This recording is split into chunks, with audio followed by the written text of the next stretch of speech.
Bom dia. Como sabem, eu vou aqui falar brevemente de- do Sporting e como do grande Sportingista que sou e que admito, não é? Com muito orgulho.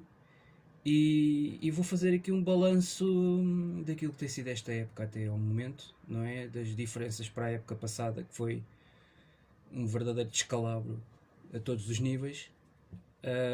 Do ponto de vista das decisões assumidas e tomadas pela direção, a gestão foi feita, gestão de expectativas e não só, aquela ilusão que tinha vindo de há 2 épocas atrás, depois com o Kaiser, um treinador mais ou menos desconhecido, termos conquistado, portanto, aquelas 2 taças, e criou claramente uma grande ilusão, eu diria eu, em todos os sportinguistas, de certa forma. E a época passada foi desastrosa, começou por ser desastrosa ao nível de planeamento da pré-época e organização, e que foi depois evidente ao longo da época, refletiu-se nos resultados e na época. Portanto, o Sporting, eu por vezes gosto de fazer um apanhado das estatísticas, que eu ligo bastante também isso no futebol, não só a componente técnico-tática, à questão dos modelos e dos sistemas de jogo, mas também da questão que envolve o jogo e o futebol que é apresentado pela equipa em cada jogo, em cada jornada. E na época passada, eu acho que algo que também foi verdadeiramente desastroso foi a gestão, mais do que a gestão das expectativas, foi a gestão do plantel, a gestão dos recursos. Como bem sabem, depois dos episódios na academia há 2 anos e tudo o que veio a montante disso, partiu a montante disso, houve também, evidentemente, que com a perda de jogadores, de ativos que eram determinantes no Sporting, e eu tenho que falar, tenho que recorrer ao passado para falar do presente. E sem dúvida nenhuma que hoje o Sporting está a atravessar uma fase financeira que é complicada, não há como esconder isto. Provavelmente não estamos numa situação tão apertada como o Futebol Clube Porto, que tem tido um problema grave que tem que ver com o fair play financeiro. No caso do Sporting, é algo que é mais que não é tão grave no momento imediato, mas que é algo que está a ser controlado por esta nova direção do Varandas, e que quando chegaram, acho que do ponto de vista financeiro, acho que essa até agora tem sido o melhor argumento desta direção, tem sido essa recuperação, porque do ponto de vista da gestão desportiva eu tenho defendido aqui que tem sido completamente desastrosa.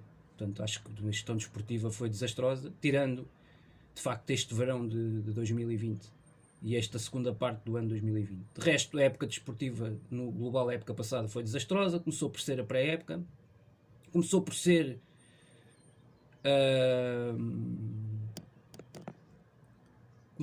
as aquisições, não é?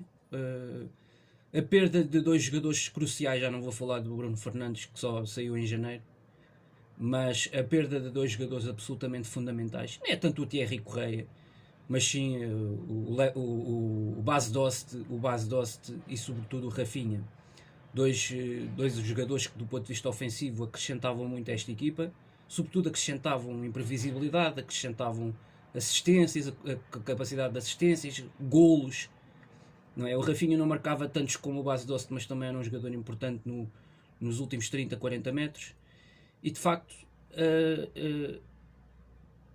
pior do que ter perdido estes 2 jogadores de qualidade superior foi os reforços que vieram, nomeadamente Bolazzi e Rezé, e depois o Fernando, que praticamente não teve minutos nesta equipa do Sporting.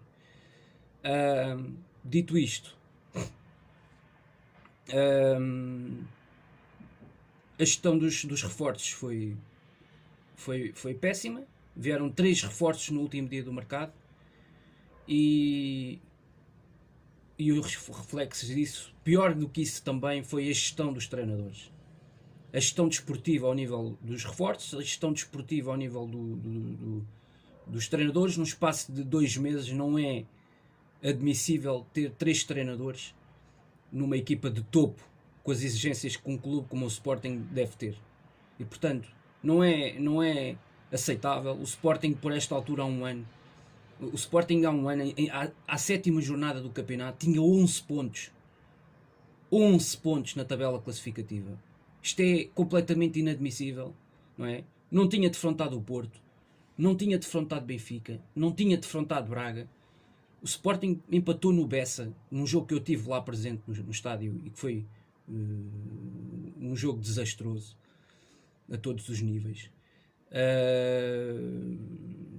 E que eu sinceramente, eu fiz a viagem no mesmo dia, fui para o Porto e vim do Porto para cá, para Lisboa, e fiquei pior do que esse jogo. Eu diria que foi a visita à Alverca para a Taça de Portugal, que foi outro desastre completo. Uma equipa sem garra, uma equipa sem intensidade. Mais do que falar aqui dos reforços, é falar também em jogadores que já lá estavam, nomeadamente Coates, que fez uma primeira volta de época absolutamente desastrosa. Embora se calhar o Sporting nessa altura até tivesse, se calhar tinha uma dupla que podia ser uma das melhores duplas do campeonato, em termos não só teóricos, mas também em termos concretos de rendimento. Uma dupla com Mathieu e Coates. E a verdade é que